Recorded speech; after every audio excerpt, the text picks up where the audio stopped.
1206 AD.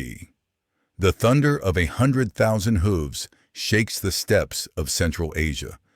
Genghis Khan's unstoppable war machine rolls across the horizon like a living storm.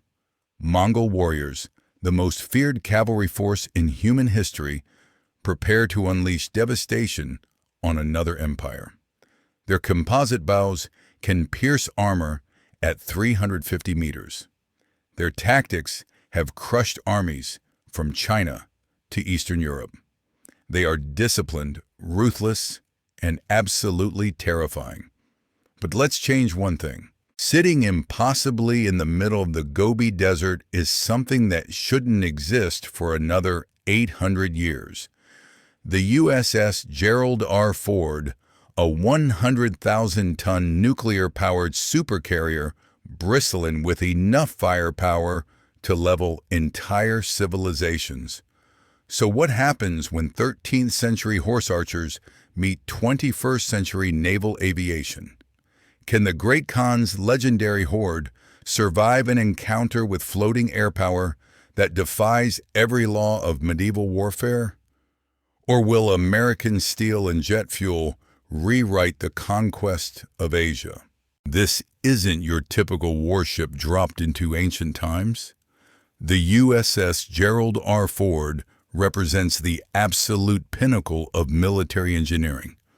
At 1,092 feet long and powered by 2 nuclear reactors generating enough energy to light up half of medieval Europe, this floating fortress carries more destructive capability than entire medieval kingdoms could imagine. We're talking about 75 combat aircraft, including 35 Sea Lightning stealth fighters that can engage targets 100 miles away while remaining completely invisible to any detection methods the 13th century possesses. F-18 Super Hornets loaded with precision-guided munitions that can thread the needle through a window from 20 miles out. And E-2D Hawkeye surveillance aircraft with radar systems that can track every single horse, rider, and supply wagon across hundreds of square miles simultaneously. The ship's defensive systems alone would seem like sorcery to Mongol eyes. Rolling airframe missiles that can swat arrows out of the sky, close-in weapon systems firing 4,500 rounds per minute with computer-controlled precision that never misses, and enough aviation fuel, ordnance, and spare parts to sustain combat operations for months without resupply. In 1206, this vessel represents technology so advanced it might as well be piloted by gods. But commanding the opposition is no ordinary warlord. Temujin, soon to be called Genghis Khan, has just unified the fractured Mongol tribes through a combination of brilliant strategy, savage brutality, and an almost supernatural understanding of mobile warfare. His forces aren't just random nomads on horseback. These are professional soldiers who've turned mounted archery into a lethal art form. Each warrior carries up to 60 arrows and can accurately hit targets while riding at full gallop. They're organized into decimal units of 10, 100, 1,000, and 10,000, coordinating massive cavalry charges with precision that wouldn't be matched by European armies for centuries. Their tactics are devastatingly effective. Feigned retreats that draw enemies into kill boxes, rapid flanking maneuvers that encircle entire armies, psychological warfare designed to break enemy morale before the first arrow is fired. And most critically, they're fighting on their home territory. Every hill, every water source, every possible escape route is familiar ground. The Mongols know this landscape like a modern pilot knows his instrument panel. The morning sun rises over an impossible scene. Mongol scouts crest a ridge and stop dead in their tracks. Below them sits something that violates every understanding of the natural world. A massive gray mountain of steel and angles sitting motionless in the desert. No horses, no smoke from cooking fires, no banners flying in the wind. Just an enormous silent presence that radiates menace like heat from a forge. Word spreads through the Mongol camp like wildfire. Shamans are consulted. Omens are read. Some warriors whisper that the spirits have manifested a great test.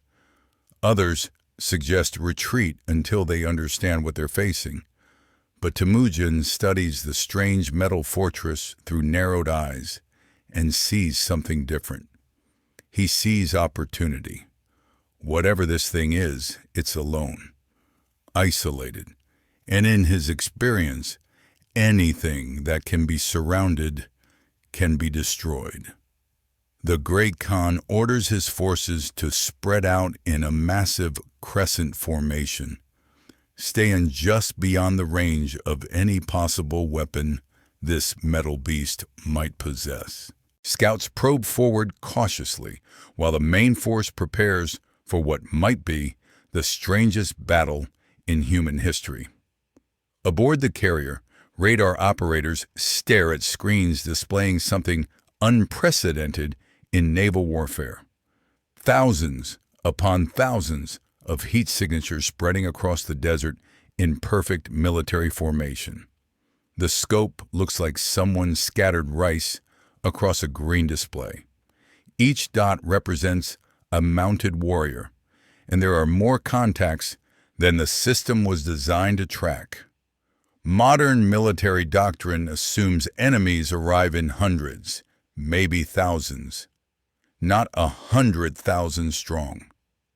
Captain Rodriguez keys his radio to address the crew. His voice echoes through compartments filled with sailors who signed up to fight other navies, not medieval armies. The situation briefing sounds like science fiction. Enemy forces consist entirely of cavalry armed with primitive weapons. No air support, no mechanized units, no artillery, just horses, bows, and the most successful conqueror in human history leading them. The tactical situation is unprecedented. Every simulation, every wargame, every contingency plan assumes face in modern military forces. There's no playbook for engaging Bronze Age warriors with 21st century weapons. Do rules of engagement even apply when your enemy doesn't understand what an aircraft is? How do you conduct proportional response against soldiers wielding arrows?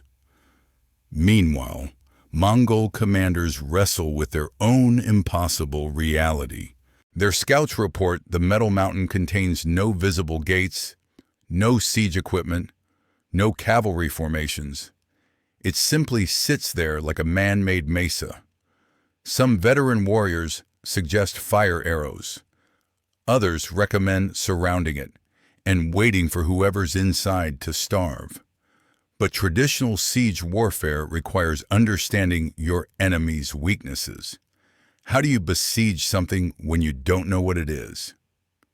Temujin makes the first move. He orders a probing attack. 1 Tumen, 10,000 riders will approach the mysterious fortress to test its defenses. The warriors selected are volunteers, men who've followed him since the early tribal wars. They understand this might be a one-way mission, but they trust their Khan's judgment implicitly. The attack begins at midday. 10,000 Mongol cavalry thunder across the desert in a formation that's worked against every enemy they've ever faced. A wide crescent designed to envelop and crush whatever stands before them. The ground trembles under countless hooves as the greatest light cavalry force in history charges toward technology they cannot comprehend. On the carrier's bridge, Officers watch the approaching mass of riders with a mixture of fascination and dread. The Mongols move with fluid precision, adjusting their formation like a living organism. It's beautiful and terrifying. These aren't desperate barbarians making a hopeless charge. These are professional soldiers executing a tactical masterpiece. But here's the thing about time travel warfare. Superior technology doesn't guarantee victory when facing an enemy who refuses to fight by your rules. The Mongols conquered half the known world, not through better equipment, but through adaptability, numbers, and sheer tactical brilliance. Even gods can run out of ammunition. So what do you think would actually happen when the most advanced naval vessel ever built faces off against history's most successful military machine? Leave your thoughts below. And if you want to see what happens when a modern submarine takes on Viking longships, check out this video right here.